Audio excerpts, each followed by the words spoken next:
Send a unit immediately. There's a trespasser destroying community property at 2114 Crystal Springs. That's what the HOA president told the 911 dispatcher Saturday morning. The trespasser was my wife, Dee. The community property was the milkweed plant she was setting in the soil at the front of our own house. She had been a master gardener for 15 years and a certified pollinator habitat steward for 9. She was kneeling in jeans on the gravel of her own front bed when Daphne Whitcomb made the call. Daphne did not know who she was calling about. She did not know that I had been listening to my own dispatch radio from the kitchen 40 feet away. She did not know that the 2 deputies the dispatcher would send were ones I had personally hired in 2018 and 2021. So I didn't drive over. I walked out the front door. I stood beside my wife. I waited for my deputies. Tell me, would you have spoken first or let them snap to attention on their own? My name is Bo Tillery, and I live with my wife Dee at 2147 Crystal Springs Drive in Cherokee County, Georgia, about 40 minutes north of Atlanta. The house is a brick, 4-bedroom on a 3rd-acre lot in a gated subdivision called Crystal Springs Estates. We bought it 2 years ago, the spring before I started my 3rd elected term as Cherokee County Sheriff. I have been with the Cherokee County Sheriff's Office for 29 years. I started as a deputy at 22. I made sergeant at 30. I made captain at 38. I was first elected sheriff at 41. My 3rd term began in January of last year. I will run for a 4th in November. I grew up in Canton, Georgia. I went to North Cobb High School. I went on to West Georgia for my undergraduate degree in criminal justice. I earned my master's at Kennesaw State, online, while working night patrol shifts and helping Dee raise our 2 kids. Caroline is 24 now and works as a nonprofit fundraiser in Atlanta. Wyatt is 21 and a junior at Auburn. My wife Dee is 48. Her full name is Deirdre Ann Tillery. She has been a registered nurse at Northside Hospital Cherokee in Canton for 19 years. She works the day shift in pediatric oncology. She is the calmest person on her unit and the calmest person I have ever met outside a hospital. She is also the most stubborn gardener in Cherokee County. Dee was certified as a Georgia Master Gardener in 2010. She was certified as a Xerxes Society Pollinator Habitat Steward in 2016. She has served on the Cherokee County Master Gardener Council since 2018. She had her own 1/4-acre native plant nursery at our previous house in Canton, until we sold that house in 2023. When we moved into Crystal Springs Estates, the first thing she did was order 360 native pollinator plugs from a wholesale nursery in Tifton. The plugs included swamp milkweed, butterfly weed, mountain mint, purple coneflower, eastern bee balm, and woodland phlox. She planted the back half-acre as a certified monarch way station in the summer of 2023. She planted the front beds in the spring of 2024. The garden was beautiful. The garden was legal. The garden was federally protected under the Migratory Bird Treaty Act because it provided documented habitat for monarch butterflies and 7 species of native songbirds. The HOA did not see any of that. The HOA saw a yard that was not Bermuda grass. The first violation notice arrived in our mailbox in May 2024. Cream paper, brown ink, the signature of Madam President, Daphne Whitcomb. The letter informed us that the non-conforming naturalistic landscaping at the front of our property violated Crystal Springs Estates Aesthetic Standards Section 9.3. The bylaw required all exposed lawn areas to be maintained in continuous Bermuda or zoysia turf at a height not exceeding 3 inches. The letter directed us to remove the native plantings and resod within 30 days. It assessed an interim fine of $100 per day until compliance. Dee read the letter twice on the porch with her coffee. She handed it to me when I came home from the office that evening. Bo, read this and tell me whether your county lets people pull up monarch way station habitat with no permit. Dee, my county does not. Bo, the HOA seems to think theirs does. I read the letter. I read the cited bylaw. I read the response Dee was already drafting in her head. Dee, write the response. Cite the federal statute. I will not get involved in the official correspondence. This is your garden. This is your fight. She nodded. She refilled my coffee. She started typing the letter at the kitchen table that evening, at 7:30. Dee's response letter went out by certified mail Wednesday morning. The letter was 3 pages and citation perfect. It cited Georgia Code annotated 44-5-60, which protects landscaping that conforms to recognized environmental conservation programs. It cited the Federal Migratory Bird Treaty Act and the Bilateral Conservation Agreement with Mexico. It cited the Endangered Species Act and the Federal Monarch Butterfly Listing Process. It enclosed copies of Dee's Master Gardener certification, her Xerces Society Pollinator Habitat certification, the Monarch Way Station registration number, and a notarized statement from the Cherokee County Extension Office documenting the ecological value of the planting plan. Dee delivered the letter to the Crystal Springs Estates HOA office Wednesday afternoon. The young woman at the desk read the cover sheet, her eyebrows lifting at the federal statutory citations, and offered Dee a cup of coffee. Dee accepted. Daphne Whitcomb's response took 9 days. It came in the form of a denial letter, signed personally by Madam President. The letter denied the federal preemption argument on the grounds that private community covenants supersede federal environmental claims when applied to residential aesthetics. That is not a true statement of law. It directed Dee to remove the native plantings within 30 days. It increased the interim fine to $150 per day until compliance. Dee read the letter once.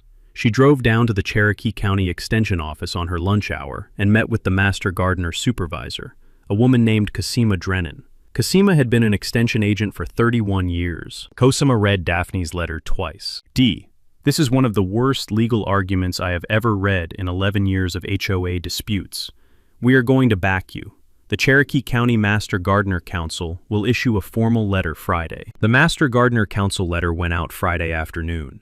It was signed by all 11 council members. It documented the ecological value of Dee's planting plan in technical detail.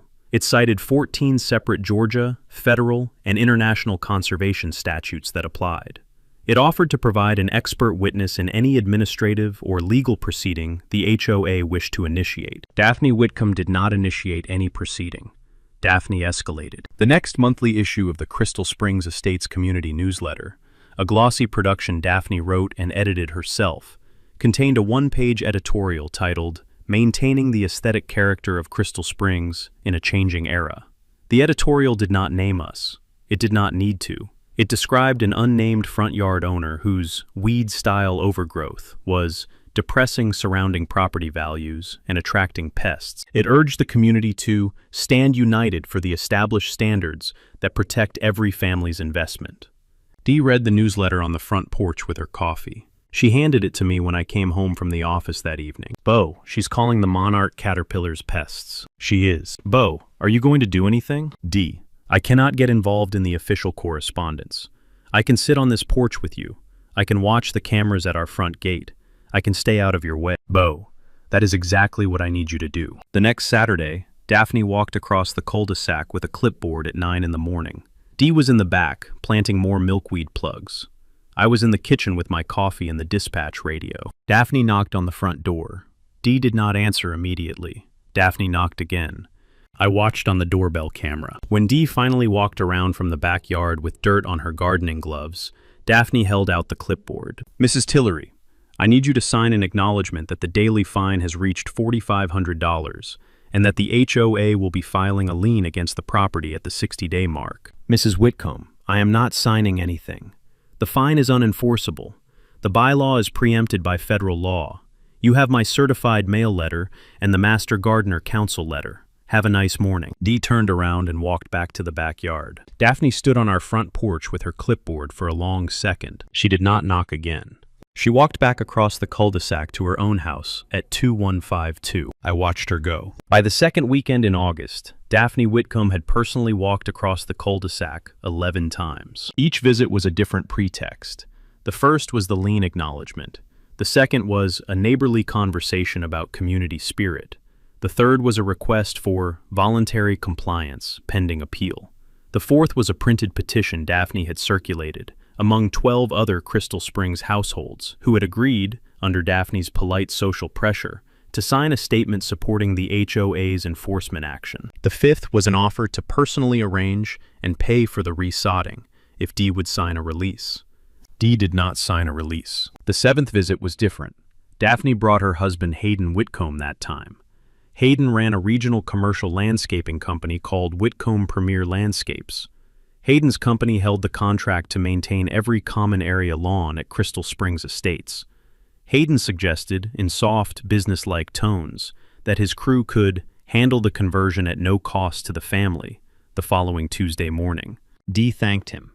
Dee told him no. Hayden did not press. Hayden looked at his wife the way husbands look at wives when they have already lost the argument at the kitchen table the night before. Hayden walked back across the cul-de-sac with Daphne in silence. The 8th, 9th, 10th, and 11th visits were Daphne alone, on increasingly hot afternoons, with increasingly tight smiles. Hannelore Stensland walked over from 2161 on the Tuesday after the 11th visit. Hannelore was the HOA treasurer. She was 62. She had moved to Crystal Springs Estates in 2019 with her late husband, who had passed of pancreatic cancer in 2022. She had been on the board for 3 years. She had voted with Daphne on every previous compliance matter. She had never voted against Daphne until the September emergency meeting at which the board had unanimously, except for Hannelore, ratified the lien process against our property. Hannelore brought a tin of her late mother's Pfeffernuss cookies and a yellow legal pad full of names. D. There are at least 9 households at Crystal Springs that have been bullied by Daphne over yard standards in the last 6 years. I have been keeping a list since I joined the board. 3 of those households moved out under sustained pressure. 2 paid fines totaling more than $9,000 combined. 1 was an elderly couple with a vegetable garden in their front yard. 1 was a family with a small wildlife habitat for their autistic son's therapy. 1 was a black family who had planted ornamental sweet potato vines that Daphne had cited as thematically inconsistent with community heritage. I think you and I need to talk. Dee made Hannelore tea. They talked for 2.5 hours. By the end of the afternoon, Dee had a complete list of every household at Crystal Springs Estates that had been targeted by Daphne over yard or landscape compliance in the past 6 years. She had Hannelore's signed witness statement. She had Hannelore's phone, which contained 6 months of board email correspondence, in which Daphne had openly discussed her plans to drive non-conforming households out of the community. Dee called Cosima Drennan at the extension office that evening at 6:30. Cosima listened for 10 minutes. Dee, this has officially crossed from a yard dispute into a pattern of community harassment. I am going to make some phone calls. I would like you to come to a meeting at the extension office Friday morning at 8. I will have Beatrix Lockhart from the county solicitor's office. I will have Pierce Crowley from the Georgia Bureau of Investigation. I will have Easton Northcott from the U.S. Fish and Wildlife Service. I would like to ask Bo to come too, but only as your husband, not as the sheriff. Dee thanked her. Dee told her Bo would be there. I came home from the office at 7:15. Dee told me everything she had spent the day learning. Bo, I want you to come to the meeting Friday morning. Dee, I will be there. Bo, not as the sheriff. Dee, as your husband. She refilled my coffee. We sat on the back porch and watched the monarchs dance over the milkweed until the light went down.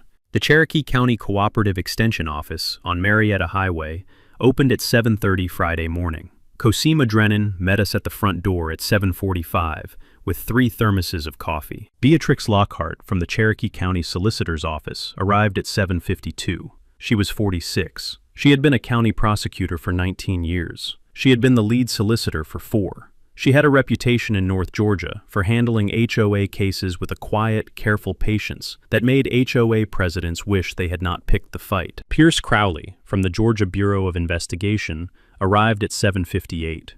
He was a senior special agent assigned to the White-Collar Crimes Division of the GBI Atlanta Field Office.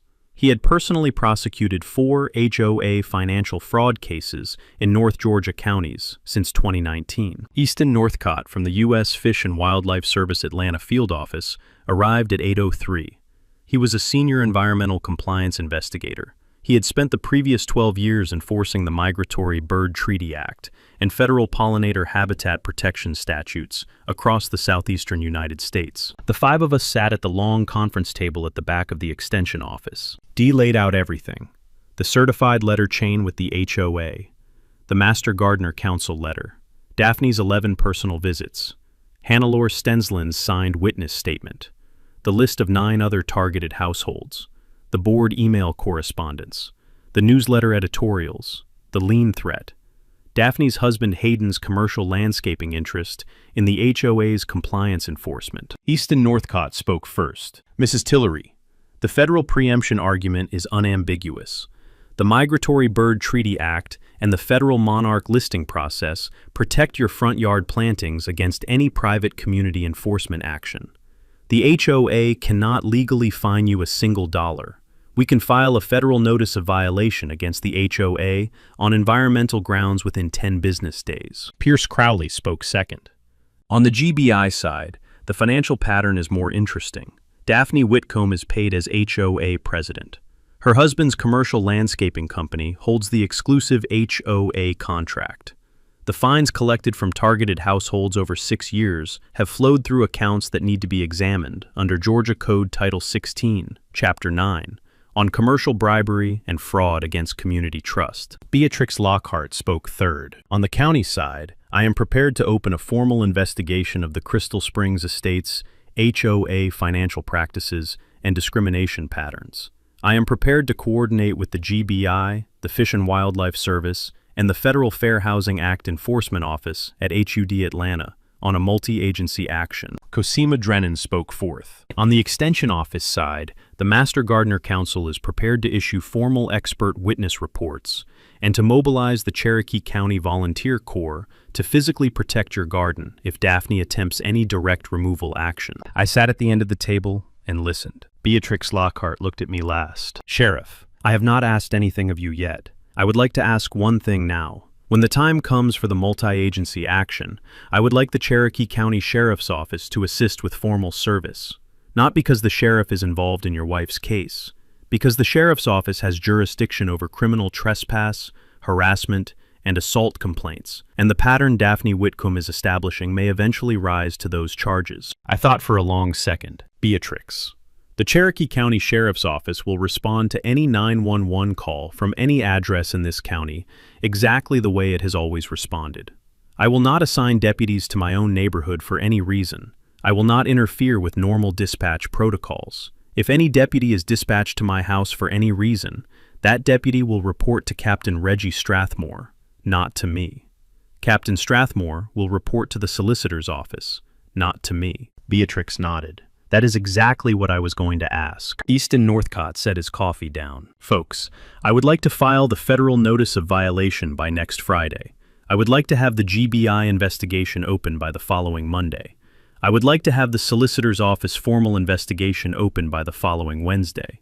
We can have multi-agency action ready to coordinate by mid-October. The 4 agencies signed off. Dee and I drove home at 10:30 Friday morning. The next compliance letter from Daphne Whitcomb was already in our mailbox. The next compliance letter was a different letter than any of the previous 9. It was 3 pages, notarized, and sent by certified mail with priority routing. The letter informed Dee that she was, effective immediately, barred from the Crystal Springs Estates Community Pool, the Community Fitness Center, the Community Clubhouse, and the Community Walking Trail. The bar was based on her ongoing willful non-compliance with community aesthetic standards. The bar would remain in effect until Dee signed the lien acknowledgement Daphne had attempted to deliver 11 times in person. The letter was countersigned by every member of the HOA board, except Hannelore Stensland. Dee read the letter twice on the porch with her coffee. She handed it to me. Bo, she is barring me from the pool because of milkweed.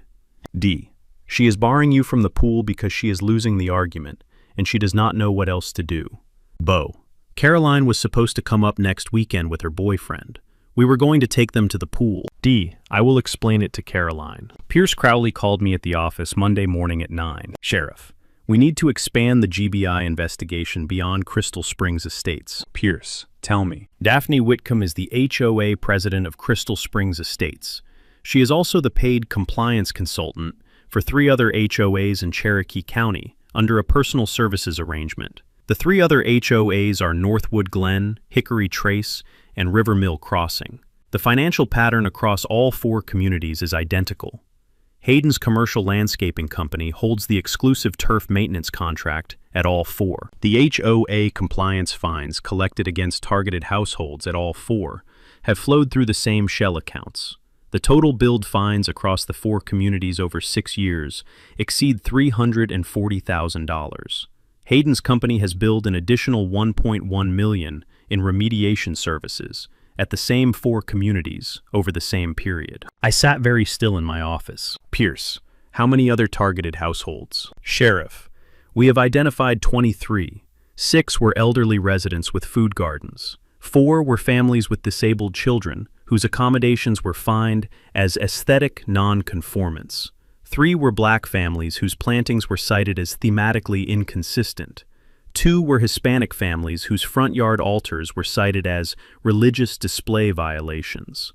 1 was a same-sex couple whose pride flag was cited as unauthorized signage. 7 were retired residents on fixed incomes who could not afford to fight the fines. I thought about my wife's pollinator garden. I thought about Hannelor's Pfeffernuss cookies. I thought about Carolyn's boyfriend, who Dee had been excited to introduce to the neighborhood. Pierce, what do you need from the Cherokee County Sheriff's Office? Sheriff, I need you to keep doing exactly what you have been doing. Stay out of your wife's case. Let your deputies respond to whatever 911 call eventually comes. Let Captain Strathmore handle the chain of custody on whatever evidence we end up with. The case is best made if you are the one element of the system that does not bend. Pierce, done. Sheriff, one more thing. Beatrix and I expect Daphne to escalate one more time. We expect her to call 911 within the next 2 weeks, claiming your wife is violating some criminal statute. When that call comes, we will be ready. I hung up the phone. I closed the door of my office. I sat at my desk for a long minute. I was the elected sheriff of Cherokee County. I was about to watch the woman across the cul-de-sac call my own deputies on my own wife. I called Dee at the hospital. Dee, Pierce called. The case is bigger than Crystal Springs. There are 4 HOAs, 23 families. Pierce thinks Daphne will call 911 on you within 2 weeks. Bo, what do I do? Dee, you keep planting. You keep watering. You keep being who you are. The deputies will arrive when she calls. They will do their job. I will be where I need to be. Bo, where do you need to be? Dee, beside you in the yard, without my badge. The next 10 days were the strangest 10 days of my marriage. I went to work every morning at 7. I left the office every evening at 6. I did not discuss my wife's HOA case with any deputy, with any member of my command staff, or with any sheriff's office personnel except Captain Reggie Strathmore. Captain Strathmore was my second in command and my closest friend on the force. We had ridden patrol together for 9 years before I was first elected. He had been my chief deputy since 2019. I told Reggie everything in his office Tuesday afternoon at 5. Reggie, Pierce thinks Daphne will call 911 on Dee within 2 weeks. Sheriff, then she will. Reggie, when she does, the responding deputies will report to you, not to me. Sheriff, I have already drafted the standing order. I will issue it Wednesday morning. It will go to every patrol shift supervisor. The order will direct that any 911 call originating from a Crystal Springs Estates address involving the Tillery residents or the Tillery family is to be handled with normal protocols, but with chain of custody routed through me directly. You will not be informed in advance. You will not be consulted during the response. You will be a private citizen at the scene, like any other husband. Reggie, thank you. Sheriff, don't thank me. Thank Dee.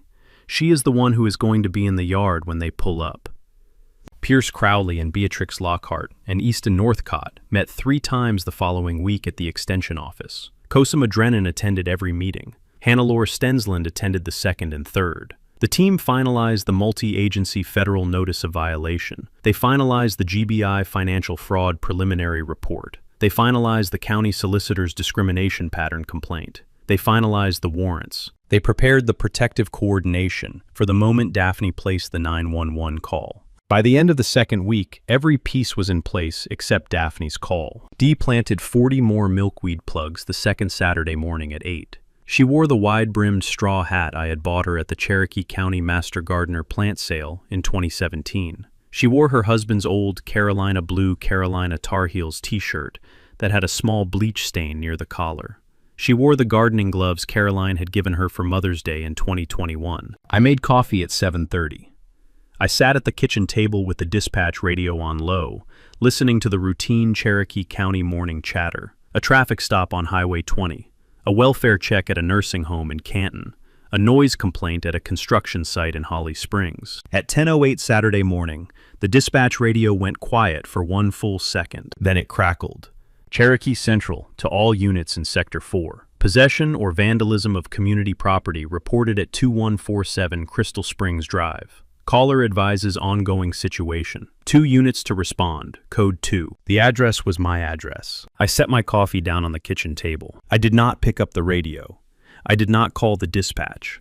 I did not call Captain Reggie Strathmore. I had agreed with Reggie I would not. I walked to the kitchen window. I looked out at the front yard. Dee was kneeling in the gravel of the front bed with a milkweed plug in one hand and a small trowel in the other.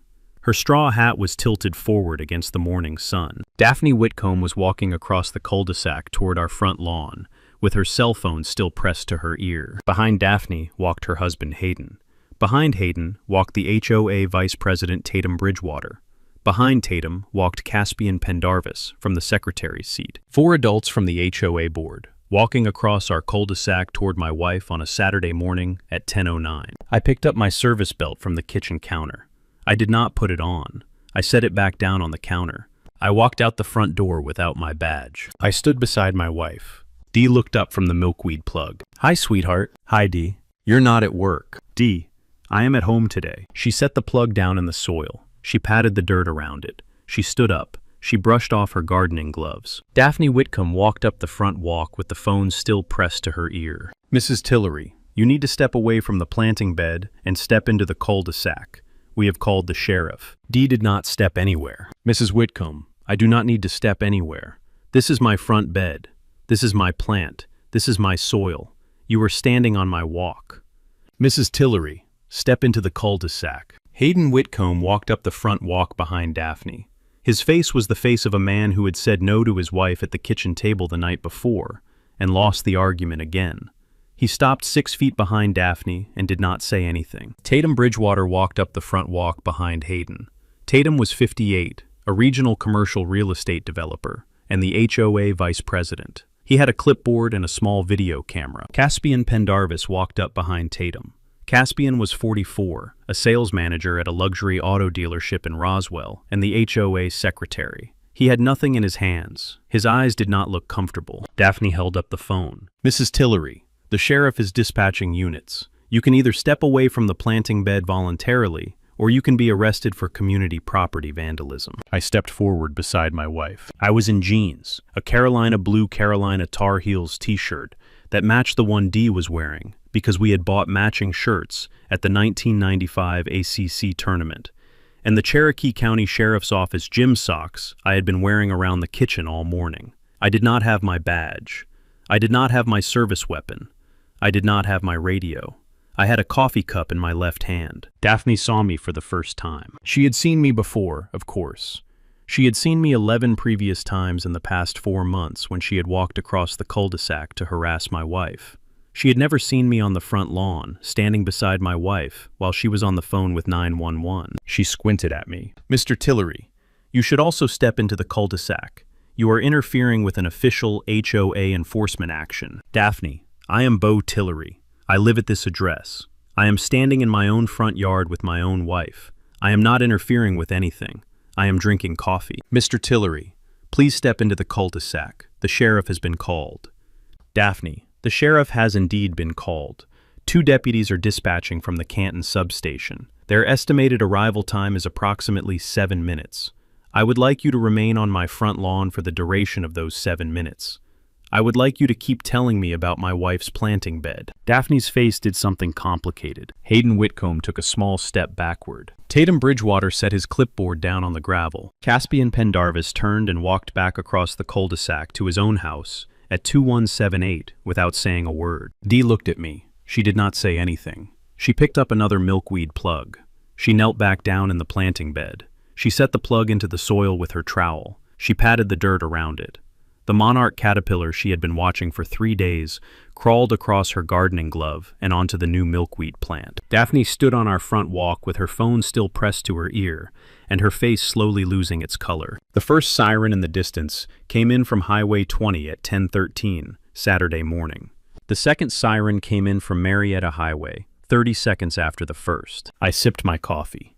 I did not move from beside my wife. The first patrol vehicle turned onto Crystal Springs Drive at 10:15. The second patrol vehicle was about 10 seconds behind it. The first patrol vehicle was a 2022 Ford Police Interceptor in Cherokee County Sheriff's Office white and gold. It pulled to the curb at the head of the cul-de-sac at 10:15 exactly. The driver was Deputy Trent Mosley. Trent Mosley was 28. I had personally interviewed him for the deputy position in the spring of 2018. I had ridden with him on his first night patrol shift the week he graduated from the academy. I had recommended him for the patrol training officer role he now held. He stepped out of the patrol vehicle in his Cherokee County uniform, with his right hand resting on his service belt. The second patrol vehicle was a 2021 Chevrolet Tahoe in the same Cherokee County livery. It pulled in behind Trent at 10:15 and 12 seconds. The driver was Deputy Holland Crockett. Holland Crockett was 33. I had personally promoted her from patrol to investigations and back to patrol again at her own request after she had her second child in 2021. I had attended the baptism of that child at First Baptist Canton in November of that year. She stepped out of the Tahoe in her Cherokee County uniform, with her right hand resting on her service belt. Trent walked up the front walk first. Holland walked behind him. Their patrol vehicles were behind them with their light bars rotating, but their sirens off. Trent stopped at the edge of the gravel of our front bed. He saw Dee first. He saw Dee in jeans and a wide-brimmed straw hat with dirt on her gardening gloves and a milkweed plug in her hand. He did not yet recognize her. He had met Dee at the sheriff's office Christmas party 4 years ago. He had met her again at the Memorial Day picnic last May. But Trent had not yet, at 10:15 and 23 seconds Saturday morning, registered the face of the woman in the planting bed as the face of his sheriff's wife. He saw Daphne second. He saw the phone still in her hand. He saw the clipboard Tatum Bridgewater had set down on the gravel. He saw Hayden Whitcomb standing 6 feet behind his wife. He saw me third. I was in jeans, the Tar Heels t-shirt, no badge, no weapon, no radio, with a coffee cup in my left hand. Trent Mosley's face did something I will remember for the rest of my career. The recognition came in stages. First, his eyes registered the t-shirt. He had seen me wear that exact t-shirt at the 2022 Sheriff's Office staff retreat at Lake Lanier. Then his eyes registered the coffee cup. He had drunk coffee at the office out of cups exactly like that one for 6 years. Then his eyes registered my face. He stopped walking. Holland Crockett, who was a step behind Trent, also stopped walking. Holland's face did the same thing Trent's had done. Her eyes registered the t-shirt. Her eyes registered the coffee cup. Her eyes registered my face. Both deputies stopped at the edge of the gravel of our front bed. Both deputies stood at attention. Both deputies brought their right hands up in a clean, sharp, simultaneous Cherokee County Sheriff's Office salute. Sheriff. Sheriff. I did not return the salute. I was not in uniform. I had no authority to return a salute. I was a private citizen standing in his own yard beside his own wife. I nodded once at each deputy. Trent. Holland, good morning. Daphne. Hayden Whitcomb, who had been 6 feet behind his wife the entire time, took 2 more steps backward and quietly walked off our property and back across the cul-de-sac toward his own driveway. Tatum Bridgewater picked up his clipboard and walked back across the cul-de-sac after Hayden. Daphne. Trent. Ma'am, I am Deputy Trent Mosley with the Cherokee County Sheriff's Office. I responded to a 911 call placed from this address at 10:08, reporting community property vandalism. Can you tell me what your role here is? Daphne's mouth moved twice. No sound came out. Trent Mosley waited for Daphne to find words. She did not find them. Holland Crockett walked over to where Dee was kneeling in the planting bed. Holland did not touch the milkweed plug. Holland knelt down beside Dee. Holland's voice was the quiet voice of a deputy who had decided to ask the simple question first. Ma'am, are you the homeowner at this address? Yes, deputy. My name is Deirdre Tillery. I am the homeowner. The plant in my hand is swamp milkweed. I purchased it from a wholesale nursery in Tifton in March. I am setting it in soil on my own property as part of a federally registered Monarch way station. I am not vandalizing anything. Holland Crockett looked at Daphne.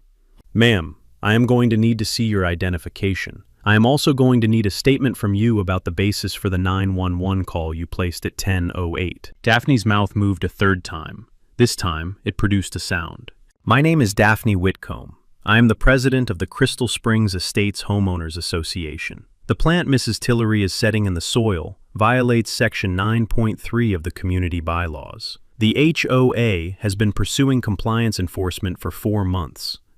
Ma'am, the 911 call you placed at 10:08 reported community property vandalism, not bylaw enforcement. Did you knowingly mischaracterize the nature of the situation when you spoke to the dispatcher? Daphne did not answer. The first unmarked vehicle turned the corner onto Crystal Springs Drive at 10:21 Saturday morning.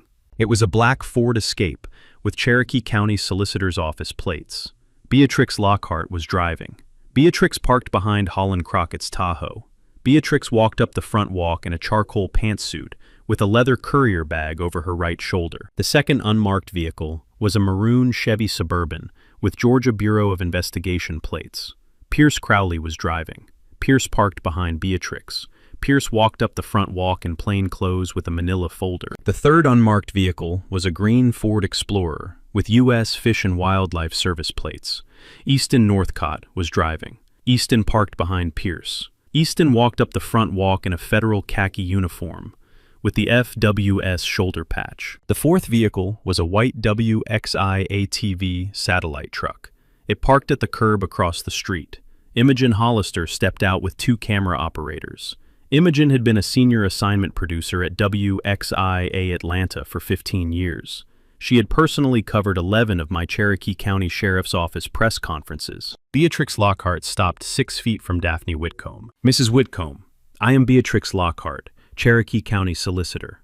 I am here this morning to formally serve you with 3 documents. She held out the first. This is a notice of Cherokee County Solicitor's Office investigation into the Crystal Springs Estates Homeowners Association financial practices and discrimination patterns over the past 6 years.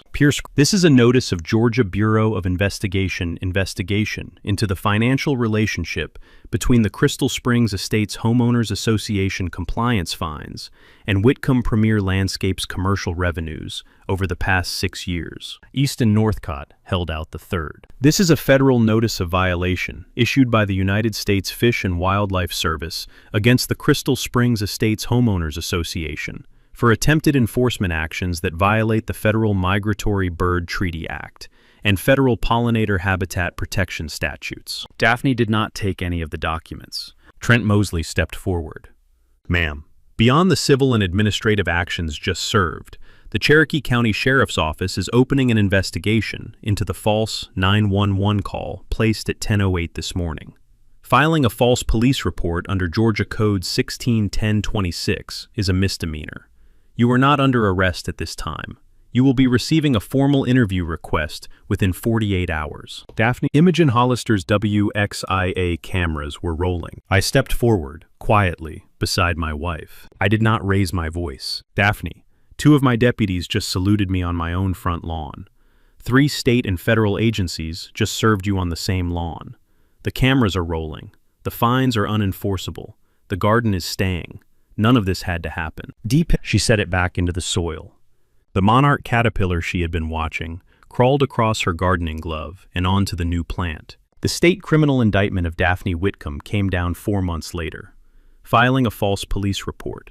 Filing 11 additional false compliance reports across 4 HOAs. Conspiring with Whitcomb Premier Landscapes in a commercial bribery scheme. Violating the Georgia Fair Housing Act in 5 separate instances of discrimination based on race, ethnicity, sexual orientation, and disability status. The federal civil case followed 3 weeks later. Daphne Whitcomb pleaded out 5 months after the indictments.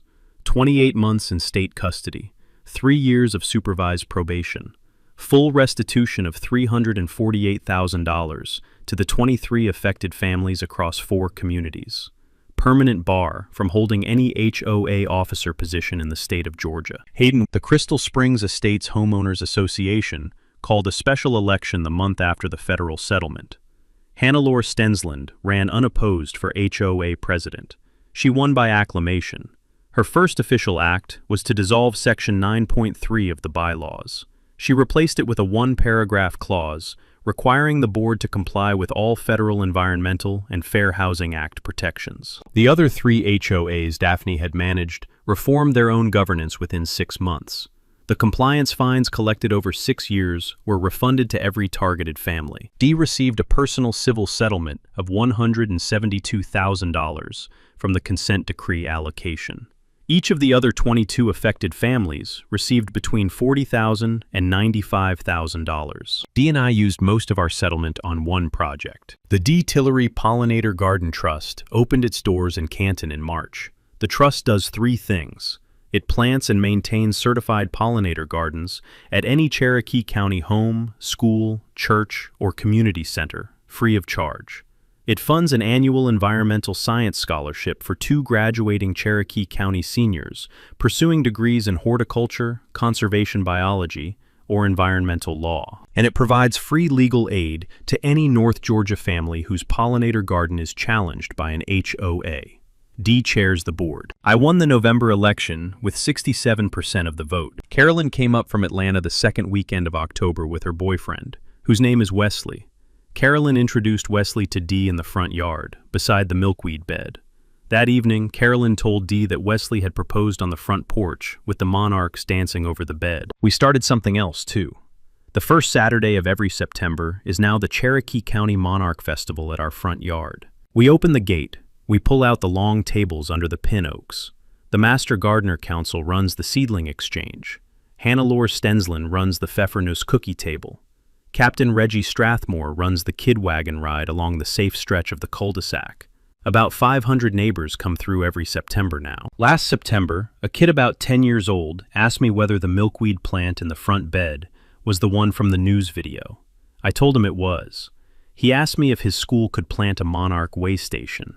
I told him we would plant it for them, free of charge, through the trust his school had told him about. If this story made you angry, drop a comment below with your own HOA nightmare. I read every one. If it made you smile, share it with somebody who needs to hear that the loud folks don't always win. And if you enjoy this kind of story, slow-built, well-prepared, and finished by people who refuse to give up, hit subscribe.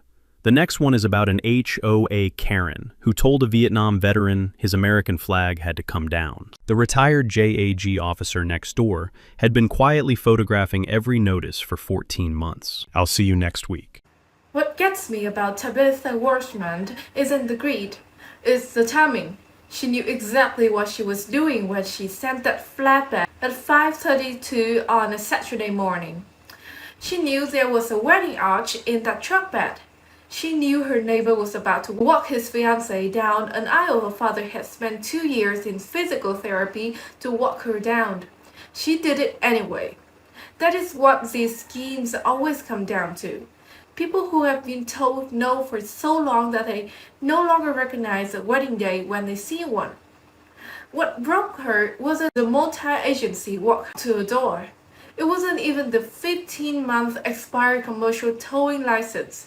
It was that Knox Aldridge had been a Marine combat engineer for 8 years. He understood that you do not win these fights by yelling on your wedding morning. You win them by letting the other person hook your truck to a chain that is already attached to a federal recording device. If a so-called community board has ever leaned on you the way Tabitha leaned on Knox, drop your story below. I read every single one. Hit subscribe because next week we are walking onto the front yard of a Vietnam veteran. The morning, the HOA president fined him $90 a day for the American flag flying over his late son's headstone. The retired JAG officer next door had been quietly photographing every notice for 14 months. Don't miss it.